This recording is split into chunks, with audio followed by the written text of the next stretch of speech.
Morning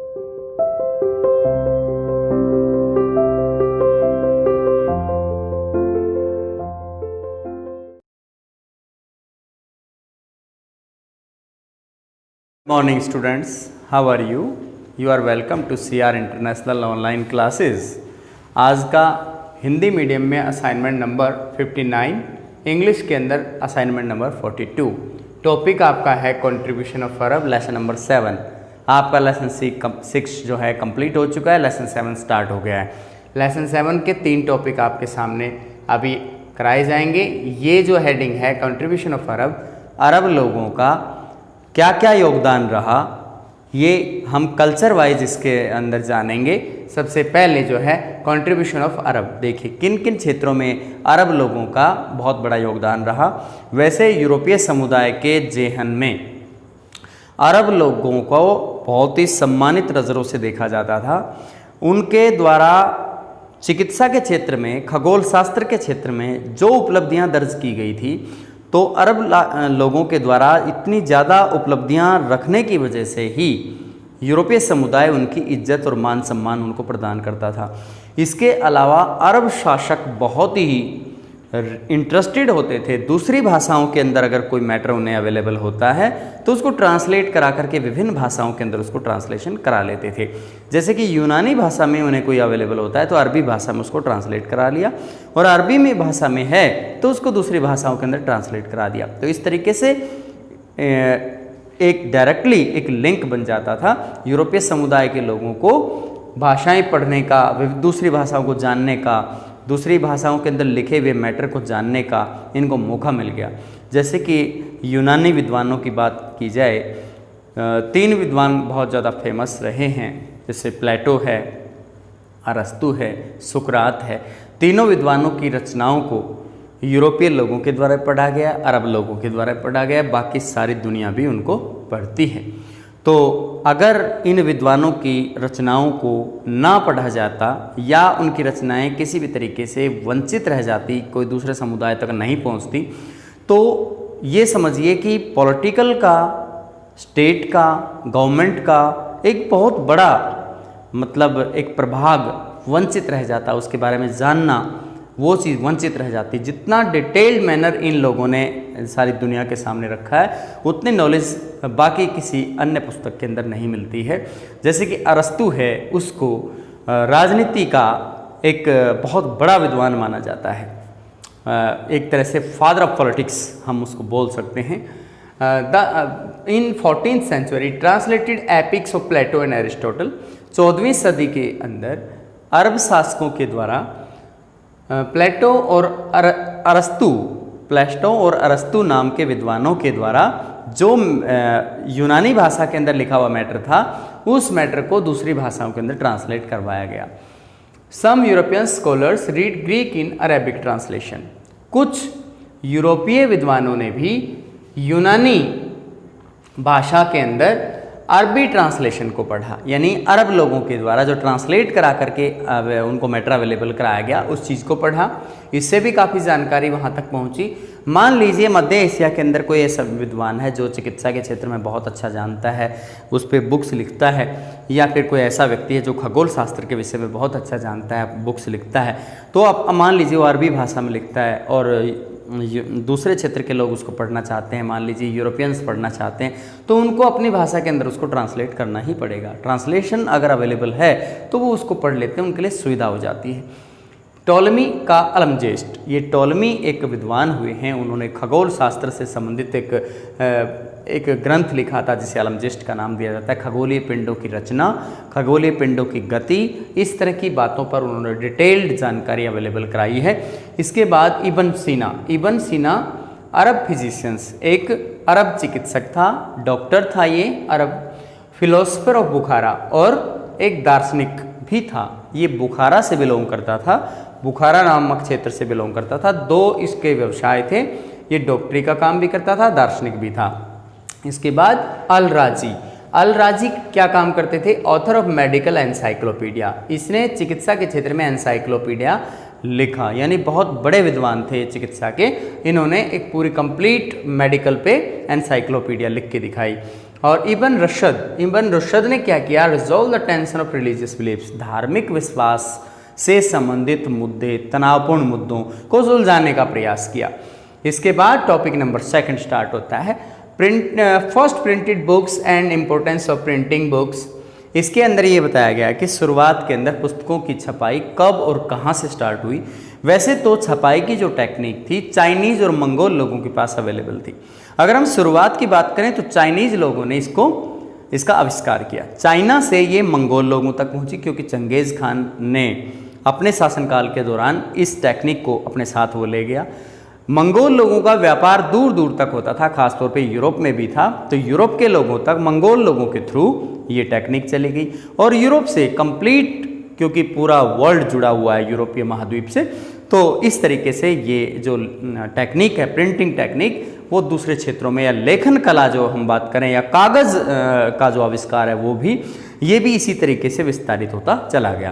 तो पहले जो मतलब प्रिंटिंग थी बहुत धीरे धीरे होती थी, बाद में प्रिंटिंग बहुत तेज़ी से होने लगी। 1455 में यहाँ बताया भी गया है, आप देख सकते हैं, इन 1455 Gutenberg press printed 150 copies of Bible. सबसे पहले 1455 के अंदर गुटेनबर्ग प्रेस, जो कि गुटेनबर्ग जर्मन मूल का एक निवासी था, उसने एक गुटेनबर्ग प्रेस के नाम से एक प्रिंटिंग मशीन उसने ईजाद की और उसने 150 बाइबल की पुस्तकों को छापा, जो कि एक बौद्ध भिक्षु अगर इन बुक्स को छापने लग जाए तो सिर्फ उससे एक पुस्तक छपेगी, और उतने ही समय में उसने 150 पुस्तकों को छाप लिया और क्रांति इस क्षेत्र के अंदर ला दी। अब पूरे विश्व के अंदर इस चीज़ का पता सब लोगों को लग गया। धीरे धीरे टेक्निक में और सुधार आते गए और प्रिंटिंग बुक्स, बहुत ज़्यादा मात्रा में प्रिंटिंग बुक्स मार्केट में आ गई। मार्केट में आने की वजह से एक आम व्यक्ति उनको पढ़ सकता था, एकांत में बैठ के पढ़ सकता था, महिलाएं भी उसको पढ़ सकती थी, इसलिए प्रत्येक व्यक्ति की पहुंच में वो सुनिश्चित हो पाई और सस्ती भी हो गई। यानी बहुत ज़्यादा राइटर्स की अवेलेबल जो बुक्स हुई हैं तो उससे ये सस्ता भी हो गया। प्रकाशन जो हैं उन्होंने एक दूसरे की कंपटीशन में रहते हुए इसलिए इन पुस्तकों को सस्ता किया है। तो प्रिंटिंग टेक्निक ने दुनिया के हर क्षेत्र में ज्ञान को बांटने का काम किया है। यानी अगर किसी भी क्षेत्र का कोई विद्वान कोई आविष्कार करता है तो बाकी क्षेत्रों को पुस्तकों के जरिए सारी दुनिया को पता लग जाता है कि कहाँ क्या हुआ है। एक अपडेटेड बुक्स जो करंट जीके की बुक्स हैं, आप किसी भी क्षेत्र के अंदर हम देख सकते हैं कि बुक्स एक खजाना होता है, ज्ञान का खजाना, और उससे कोई भी अर्जित कर सकता है और अपने घर बैठकर ही अर्जित कर सकता है। किसी तरह की कोई उसे बाहर घूमने की भी ज़रूरत नहीं है। इसके बाद टॉपिक 3 जो है यूनिवर्सिटीज़ एंड ह्यूमनिज्म पे बताता है कि यहाँ ह्यूमनिज्म जो है मानवतावाद शब्द है और विश्वविद्यालय वो किस तरह से इंटररिलेट हैं। मानवतावाद विषय को पहले नहीं पढ़ाया जाता था, 15वीं सदी में इसे बिल्कुल नहीं पढ़ाया जाता था। बाद में धीरे धीरे इसकी स्टार्टिंग जो है university of Padua and Bologna university के अंदर और पादुआ यूनिवर्सिटी के अंदर, इनके अंदर धीरे धीरे इसकी स्टार्टिंग की गई और उसके बाद फ्लोरेंस यूनिवर्सिटी में स्टार्ट हुई और फिर बाकी सभी यूनिवर्सिटीज़ ने इसको धीरे धीरे स्टार्ट कर दिया। तो ये 2 यूनिवर्सिटीज़ पादुआ और बोलोनिया यूनिवर्सिटी कानून की डिग्री देने में सबसे ज़्यादा उस समय फेमस होती थी, क्योंकि इस क्षेत्र में कॉमर्स यानी वाणिज्य के क्षेत्र में अभूतपूर्व प्रगति हुई। लोगों के बीच लेन देन, समझौता, पार्टनरशिप बहुत ही ज़्यादा हो गई, इसलिए लीगल मैटर्स आने लगे, इसलिए कानून की पढ़ाई की बहुत ज़्यादा ज़रूरत पड़ी, लॉयर्स की ज़रूरत पड़ी और विभिन्न प्रकार के जो इस यानी लीगल कॉन्ट्रैक्ट से जुड़े हुए जो लोग हैं उनसे संबंधित हर व्यक्तियों की ज़रूरत पड़ने लगी।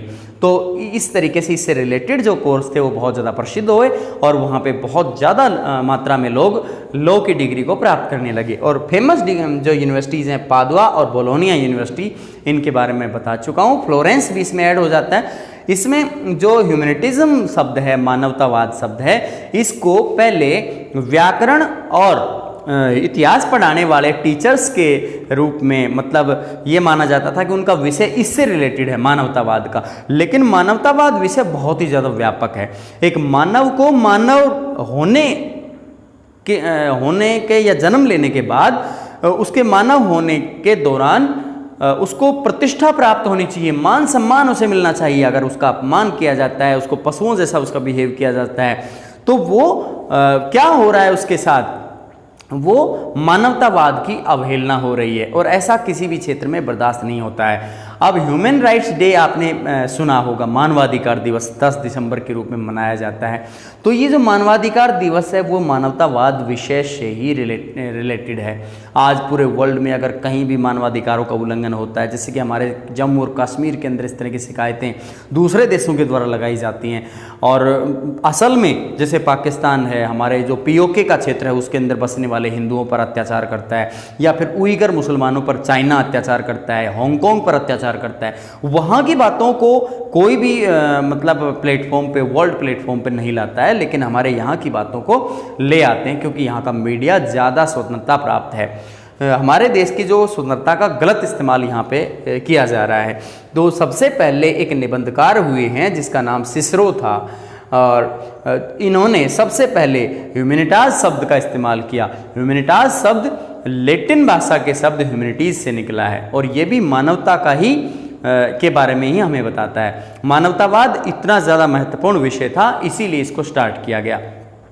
अगर ये मानवतावाद विषय नहीं पढ़ाया जाता तो आज तक भी यूनिवर्सिटीज़ के अंदर जो मास्टर डिग्री मिलती है ह्यूमैनिटी के अंदर वो नहीं मिल पाती। अब हम इसको, जैसे पहला टॉपिक है आपका कंट्रीब्यूशन ऑफ अरब, को एक बार फिर से रिवाइज करिएगा। 14वीं सदी के अंदर प्लेटो, अरस्तु, इस तरह के जो महान विद्वान हुए हैं उनके ग्रंथों को ट्रांसलेशन किया गया विभिन्न भाषाओं के अंदर ताकि सब लोग उसको पढ़ पाएं। Some European scholars read Greek in Arabic translation. कुछ यूरोपीय विद्वान और जिन्होंने ग्रीक भाषा और अरबी जो भाषा थी उनकी ट्रांसलेशन को रीड किया या पढ़ा। टोलमी के अलमजेस्ट खगोल शास्त्र को पढ़ा। इब्न सीना जो कि चिकित्सा के क्षेत्र में योगदान दिया और दार्शनिक भी थे। अल राजी एक मेडिकल एनसाइक्लोपीडिया लिखने वाले व्यक्ति थे। इब्न रुशद, इन्होंने धार्मिक विश्वास पे अपनी बातें जाहिर की। इसके नेक्स्ट टॉपिक के अंदर हमने पढ़ा कि किस तरीके से पुस्तकों का शुरुआत जो है जर्मन मूल के एक जोहानेस गुटेनबर्ग नाम के एक विद्वान के द्वारा इसको स्टार्ट किया गया। 1455 में उसने एक मशीन बनाई और 150 कॉपीज उसने सबसे पहले बाइबल की छापी। धीरे धीरे इनकी संख्या बढ़ती चली गई और आम जनता में पुस्तकें मतलब प्रत्येक घर की पहुंच तक सुनिश्चित हो पाई। लाइब्रेरीज डेवलप हुई और प्रत्येक व्यक्ति तक शिक्षा का प्रचार प्रसार करने में ये एक मील का पत्थर साबित हुआ। आज भी हम देखते हैं कि उनका सारा विश्व एक ऋणी माना जाता है इस तरह के विद्वानों का। उससे अगले टॉपिक में यूनिवर्सिटी और मानवतावाद के विषय में यानी ह्यूमैनिज्म के बारे में बात की गई है। यहाँ पर लॉयर का कोर्स बहुत ज़्यादा फेमस उस समय होता था और ये पादुआ और बोलोनिया यूनिवर्सिटी उस समय कराती थी। फ्लोरेंस यूनिवर्सिटी ने बाद में स्टार्ट किया। यहाँ एक निबंधकार हुए हैं सिसरो नाम के विद्वान जिन्होंने लैटिन भाषा के अंदर ह्यूमैनिटाज शब्द का उन्होंने सबसे पहले इस्तेमाल किया और धीरे धीरे ये ह्यूमैनिज्म शब्द जो है फेमस होता चला गया। मानवतावाद का मतलब यही होता है कि मानव होने के नाते व्यक्ति को उसकी प्रतिष्ठा, उसका मान सम्मान उसे मिलना चाहिए, उसको पशुओं जैसा व्यवहार उसके साथ नहीं होना चाहिए। अब ये जो आपके टॉपिक हैं तीनों टॉपिक कंप्लीट हो चुके हैं। धन्यवाद। Good morning students, how are you? You are welcome to CR international online classes. आज का हिंदी मीडियम में असाइनमेंट नंबर 59, इंग्लिश के अंदर असाइनमेंट नंबर 42।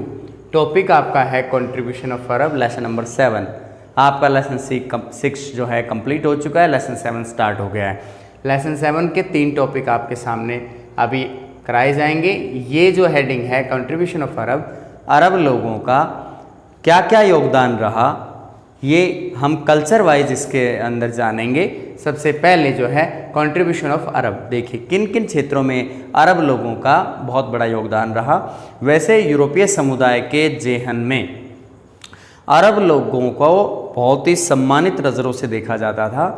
उनके द्वारा चिकित्सा के क्षेत्र में, खगोल शास्त्र के क्षेत्र में जो उपलब्धियां दर्ज की गई थी, तो अरब लोगों के द्वारा इतनी ज़्यादा उपलब्धियां रखने की वजह से ही यूरोपीय समुदाय उनकी इज्जत और मान सम्मान उनको प्रदान करता था। इसके अलावा अरब शासक बहुत ही इंटरेस्टेड होते थे दूसरी भाषाओं के अंदर। अगर कोई मैटर उन्हें अवेलेबल होता है तो उसको ट्रांसलेट करा करके विभिन्न भाषाओं के अंदर उसको ट्रांसलेशन करा लेते थे। जैसे कि यूनानी भाषा में उन्हें कोई अवेलेबल होता है तो अरबी भाषा में उसको ट्रांसलेट करा लिया, और अरबी में भाषा में है तो उसको दूसरी भाषाओं के अंदर ट्रांसलेट करा दिया। तो इस तरीके से एक डायरेक्टली एक लिंक बन जाता था। यूरोपीय समुदाय के लोगों को भाषाएं पढ़ने का, दूसरी भाषाओं को जानने का, दूसरी भाषाओं के अंदर लिखे हुए मैटर को जानने का इनको मौका मिल गया। जैसे कि यूनानी विद्वानों की बात की जाए, 3 विद्वान बहुत ज़्यादा फेमस रहे हैं, जैसे प्लेटो है, अरस्तु है, सुकरात है। तीनों विद्वानों की रचनाओं को यूरोपीय लोगों के द्वारा पढ़ा गया, अरब लोगों के द्वारा पढ़ा गया, बाकी सारी दुनिया भी उनको पढ़ती है। तो अगर इन विद्वानों की रचनाओं को ना पढ़ा जाता या उनकी रचनाएं किसी भी तरीके से वंचित रह जाती, कोई दूसरे समुदाय तक नहीं पहुंचती, तो ये समझिए कि पॉलिटिकल का, स्टेट का, गवर्नमेंट का एक बहुत बड़ा मतलब एक प्रभाग वंचित रह जाता, उसके बारे में जानना वो चीज़ वंचित रह जाती। जितना डिटेल्ड मैनर इन लोगों ने सारी दुनिया के सामने रखा है, उतनी नॉलेज बाकी किसी अन्य पुस्तक के अंदर नहीं मिलती है। जैसे कि अरस्तु है, उसको राजनीति का एक बहुत बड़ा विद्वान माना जाता है, एक तरह से फादर ऑफ पॉलिटिक्स हम उसको बोल सकते हैं। In 14th century translated epics of Plato and Aristotle. 14वीं सदी के अंदर अरब शासकों के द्वारा प्लेटो और अरस्तु नाम के विद्वानों के द्वारा जो यूनानी भाषा के अंदर लिखा हुआ मैटर था, उस मैटर को दूसरी भाषाओं के अंदर ट्रांसलेट करवाया गया। Some European scholars read Greek in Arabic translation. कुछ यूरोपीय विद्वानों ने भी यूनानी भाषा के अंदर अरबी ट्रांसलेशन को पढ़ा, यानी अरब लोगों के द्वारा जो ट्रांसलेट करा करके उनको मैटर अवेलेबल कराया गया, उस चीज़ को पढ़ा। इससे भी काफ़ी जानकारी वहाँ तक पहुँची। मान लीजिए मध्य एशिया के अंदर कोई ऐसा विद्वान है जो चिकित्सा के क्षेत्र में बहुत अच्छा जानता है, उस पर बुक्स लिखता है, या फिर कोई ऐसा व्यक्ति है जो खगोल शास्त्र के विषय में बहुत अच्छा जानता है, बुक्स लिखता है, तो अब मान लीजिए वो अरबी भाषा में लिखता है और दूसरे क्षेत्र के लोग उसको पढ़ना चाहते हैं, मान लीजिए यूरोपियंस पढ़ना चाहते हैं, तो उनको अपनी भाषा के अंदर उसको ट्रांसलेट करना ही पड़ेगा। ट्रांसलेशन अगर अवेलेबल है तो वो उसको पढ़ लेते हैं, उनके लिए सुविधा हो जाती है। टॉलमी का अलमजेस्ट, ये टॉलमी एक विद्वान हुए हैं, उन्होंने खगोल शास्त्र से संबंधित एक ग्रंथ लिखा था जिसे अलमजेस्ट का नाम दिया जाता है। खगोलीय पिंडों की रचना, खगोलीय पिंडों की गति, इस तरह की बातों पर उन्होंने डिटेल्ड जानकारी अवेलेबल कराई है। इसके बाद इब्न सीना अरब फिजिशियंस, एक अरब चिकित्सक था, डॉक्टर था, ये अरब फिलोसफर ऑफ बुखारा और एक दार्शनिक भी था। ये बुखारा से बिलोंग करता था, बुखारा नामक क्षेत्र से बिलोंग करता था। 2 इसके व्यवसाय थे, ये डॉक्टरी का काम भी करता था, दार्शनिक भी था। इसके बाद अल राजी क्या काम करते थे? ऑथर ऑफ मेडिकल एनसाइक्लोपीडिया, इसने चिकित्सा के क्षेत्र में एनसाइक्लोपीडिया लिखा, यानी बहुत बड़े विद्वान थे चिकित्सा के। इन्होंने एक पूरी कंप्लीट मेडिकल पे एनसाइक्लोपीडिया लिख के दिखाई। और इब्न रुशद ने क्या किया? Resolve the tension of religious beliefs, धार्मिक विश्वास से संबंधित मुद्दे, तनावपूर्ण मुद्दों को सुलझाने का प्रयास किया। इसके बाद टॉपिक नंबर 2 स्टार्ट होता है, first printed books and importance of printing books. इसके अंदर ये बताया गया कि शुरुआत के अंदर पुस्तकों की छपाई कब और कहाँ से स्टार्ट हुई। वैसे तो छपाई की जो टेक्निक थी चाइनीज़ और मंगोल लोगों के पास अवेलेबल थी। अगर हम शुरुआत की बात करें तो चाइनीज़ लोगों ने इसका आविष्कार किया। चाइना से ये मंगोल लोगों तक पहुंची, क्योंकि चंगेज़ खान ने अपने शासनकाल के दौरान इस टेक्निक को अपने साथ वो ले गया। मंगोल लोगों का व्यापार दूर दूर तक होता था, खासतौर पे यूरोप में भी था, तो यूरोप के लोगों तक मंगोल लोगों के थ्रू ये टेक्निक चली गई। और यूरोप से कंप्लीट, क्योंकि पूरा वर्ल्ड जुड़ा हुआ है यूरोपीय महाद्वीप से, तो इस तरीके से ये जो टेक्निक है, प्रिंटिंग टेक्निक, वो दूसरे क्षेत्रों में, या लेखन कला जो हम बात करें, या कागज़ का जो आविष्कार है वो भी, ये भी इसी तरीके से विस्तारित होता चला गया। तो पहले जो मतलब प्रिंटिंग थी बहुत धीरे धीरे होती थी, बाद में प्रिंटिंग बहुत तेज़ी से होने लगी। 1455 में यहाँ बताया भी गया है, आप देख सकते हैं, इन 1455 Gutenberg press printed 150 copies of Bible. सबसे पहले 1455 के अंदर गुटेनबर्ग प्रेस, जो कि गुटेनबर्ग जर्मन मूल का एक निवासी था, उसने एक गुटेनबर्ग प्रेस के नाम से एक प्रिंटिंग मशीन उसने ईजाद की और उसने 150 बाइबल की पुस्तकों को छापा, जो कि एक बौद्ध भिक्षु अगर इन बुक्स को छापने लग जाए तो सिर्फ उससे एक पुस्तक छपेगी और उतने ही समय में उसने 150 पुस्तकों को छाप लिया और क्रांति इस क्षेत्र के अंदर ला दी। अब पूरे विश्व के अंदर इस चीज़ का पता सब लोगों को लग गया। धीरे धीरे टेक्निक में और सुधार आते गए और प्रिंटिंग बुक्स, बहुत ज़्यादा मात्रा में प्रिंटिंग बुक्स मार्केट में आ गई। मार्केट में आने की वजह से एक आम व्यक्ति उनको पढ़ सकता था, एकांत में बैठ के पढ़ सकता था, महिलाएं भी उसको पढ़ सकती थी, इसलिए प्रत्येक व्यक्ति की पहुंच में वो सुनिश्चित हो पाई और सस्ती भी हो गई। यानी बहुत ज़्यादा राइटर्स की अवेलेबल जो बुक्स हुई हैं तो उससे ये सस्ता भी हो गया। प्रकाशन जो हैं उन्होंने एक दूसरे के कंपटीशन में रहते हुए इसलिए इन पुस्तकों को सस्ता किया है। तो प्रिंटिंग टेक्निक ने दुनिया के हर क्षेत्र में ज्ञान को बांटने का काम किया है। यानी अगर किसी भी क्षेत्र का कोई विद्वान कोई आविष्कार करता है तो बाकी क्षेत्रों को पुस्तकों के जरिए सारी दुनिया को पता लग जाता है कि कहाँ क्या हुआ है। एक अपडेटेड बुक्स जो करंट जीके की बुक्स हैं, आप किसी भी क्षेत्र के अंदर हम देख सकते हैं कि बुक्स एक खजाना होता है, ज्ञान का खजाना, और उसे कोई भी अर्जित कर सकता है और अपने घर बैठकर ही अर्जित कर सकता है। किसी तरह की कोई उसे बाहर घूमने की भी ज़रूरत नहीं है। इसके बाद टॉपिक 3 जो है यूनिवर्सिटीज़ एंड ह्यूमनिज्म पे बताता है कि यहाँ ह्यूमनिज्म जो है मानवतावाद शब्द है और विश्वविद्यालय वो किस तरह से इंटररिलेट हैं। मानवतावाद विषय को पहले नहीं पढ़ाया जाता था, 15वीं सदी में इसे बिल्कुल नहीं पढ़ाया जाता था। बाद में धीरे धीरे इसकी स्टार्टिंग जो है university of Padua and Bologna university के अंदर और पादुआ यूनिवर्सिटी के अंदर, इनके अंदर धीरे धीरे इसकी स्टार्टिंग की गई और उसके बाद फ्लोरेंस यूनिवर्सिटी में स्टार्ट हुई और फिर बाकी सभी यूनिवर्सिटीज़ ने इसको धीरे धीरे स्टार्ट कर दिया। तो ये 2 यूनिवर्सिटीज़ पादुआ और बोलोनिया यूनिवर्सिटी कानून की डिग्री देने में सबसे ज़्यादा उस समय फेमस होती थी, क्योंकि इस क्षेत्र में कॉमर्स यानी वाणिज्य के क्षेत्र में अभूतपूर्व प्रगति हुई। लोगों के बीच लेन देन, समझौता, पार्टनरशिप बहुत ही ज़्यादा हो गई, इसलिए लीगल मैटर्स आने लगे, इसलिए कानून की पढ़ाई की बहुत ज़्यादा ज़रूरत पड़ी, लॉयर्स की ज़रूरत पड़ी और विभिन्न प्रकार के जो इस यानी लीगल कॉन्ट्रैक्ट से जुड़े हुए जो लोग हैं उनसे संबंधित हर व्यक्तियों की ज़रूरत पड़ने लगी। तो इस तरीके से इससे रिलेटेड जो कोर्स थे वो बहुत ज़्यादा प्रसिद्ध हुए और वहाँ पे बहुत ज़्यादा मात्रा में लोग लॉ की डिग्री को प्राप्त करने लगे। और फेमस जो यूनिवर्सिटीज़ हैं पादुआ और बोलोनिया यूनिवर्सिटी, इनके बारे में बता चुका हूँ। फ्लोरेंस भी इसमें ऐड हो जाता है। इसमें जो ह्यूमैनिटिज्म शब्द है, मानवतावाद शब्द है, इसको पहले व्याकरण और इतिहास पढ़ाने वाले टीचर्स के रूप में मतलब ये माना जाता था कि उनका विषय इससे रिलेटेड है मानवतावाद का। लेकिन मानवतावाद विषय बहुत ही ज़्यादा व्यापक है। एक मानव को मानव होने के या जन्म लेने के बाद उसके मानव होने के दौरान उसको प्रतिष्ठा प्राप्त होनी चाहिए, मान सम्मान उसे मिलना चाहिए। अगर उसका अपमान किया जाता है, उसको पशुओं जैसा उसका बिहेव किया जाता है, तो वो क्या हो रहा है उसके साथ, वो मानवतावाद की अवहेलना हो रही है और ऐसा किसी भी क्षेत्र में बर्दाश्त नहीं होता है। अब ह्यूमन राइट्स डे आपने सुना होगा, मानवाधिकार दिवस 10 दिसंबर के रूप में मनाया जाता है। तो ये जो मानवाधिकार दिवस है वो मानवतावाद विषय से ही रिलेटेड है।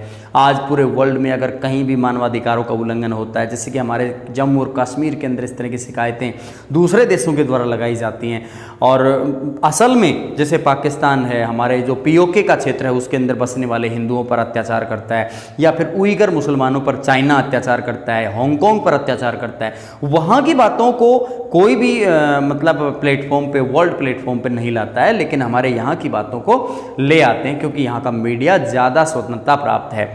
हमारे देश की जो स्वतंत्रता का गलत इस्तेमाल यहाँ पे किया जा रहा है। तो सबसे पहले एक निबंधकार हुए हैं जिसका नाम सिसरो था और इन्होंने सबसे पहले ह्यूमैनिटाज शब्द का इस्तेमाल किया। ह्यूमैनिटाज शब्द लैटिन भाषा के शब्द ह्यूमैनिटीज से निकला है और ये भी मानवता का ही के बारे में ही हमें बताता है। मानवतावाद इतना ज़्यादा महत्वपूर्ण विषय था, इसीलिए इसको स्टार्ट किया गया। अगर ये मानवतावाद विषय नहीं पढ़ाया जाता तो आज तक भी यूनिवर्सिटीज़ के अंदर जो मास्टर डिग्री मिलती है ह्यूमैनिटी के अंदर वो नहीं मिल पाती। अब हम इसको जैसे पहला टॉपिक है आपका कंट्रीब्यूशन ऑफ अरब को एक बार फिर से रिवाइज करिएगा। 14वीं सदी के अंदर प्लेटो, अरस्तु, इस तरह के जो महान विद्वान हुए हैं उनके ग्रंथों को ट्रांसलेशन किया गया विभिन्न भाषाओं के अंदर ताकि सब लोग उसको पढ़ पाएँ। Some European scholars read Greek in Arabic translation. कुछ यूरोपीय विद्वान और जिन्होंने ग्रीक भाषा और अरबी जो भाषा थी उनकी ट्रांसलेशन को रीड किया या पढ़ा। टोलेमी के अलमजेस्ट खगोल शास्त्र को पढ़ा। इब्न सीना जो कि एक चिकित्सा के क्षेत्र में योगदान दिया और दार्शनिक भी थे। अल राजी एक मेडिकल एनसाइक्लोपीडिया लिखने वाले व्यक्ति थे। इब्न रुशद इन्होंने धार्मिक विश्वास पे अपनी बातें जाहिर की। इसके नेक्स्ट टॉपिक के अंदर हमने पढ़ा कि किस तरीके से पुस्तकों का शुरुआत जो है जर्मन मूल के एक जोहानेस गुटेनबर्ग नाम के एक विद्वान के द्वारा इसको स्टार्ट किया गया। 1455 में उसने एक मशीन बनाई और 150 कॉपीज उसने सबसे पहले बाइबल की छापी। धीरे धीरे इनकी संख्या बढ़ती चली गई और आम जनता में पुस्तकें मतलब प्रत्येक घर की पहुंच तक सुनिश्चित हो पाई। लाइब्रेरीज डेवलप हुई और प्रत्येक व्यक्ति तक शिक्षा का प्रचार प्रसार करने में ये एक मील का पत्थर साबित हुआ। आज भी हम देखते हैं कि उनका सारा विश्व एक ऋणी माना जाता है इस तरह के विद्वानों का। उससे अगले टॉपिक में यूनिवर्सिटी और मानवतावाद के विषय में यानी ह्यूमनिज्म के बारे में बात की गई है। यहाँ पर लॉयर का कोर्स बहुत ज़्यादा फेमस उस समय होता था और ये पादुआ और बोलोनिया यूनिवर्सिटी उस समय कराती थी। फ्लोरेंस यूनिवर्सिटी ने बाद में स्टार्ट किया। यहाँ एक निबंधकार हुए हैं सिसरो नाम के विद्वान, जिन्होंने लैटिन भाषा के अंदर ह्यूमैनिटास शब्द का उन्होंने सबसे पहले इस्तेमाल किया और धीरे धीरे ये ह्यूमनिज्म शब्द जो है फेमस होता चला गया। मानवतावाद का मतलब यही होता है कि मानव होने के नाते व्यक्ति को उसकी प्रतिष्ठा, उसका मान सम्मान उसे मिलना चाहिए, उसको पशुओं जैसा व्यवहार उसके साथ नहीं होना चाहिए। अब ये जो आपके टॉपिक हैं तीनों टॉपिक कंप्लीट हो चुके हैं। धन्यवाद।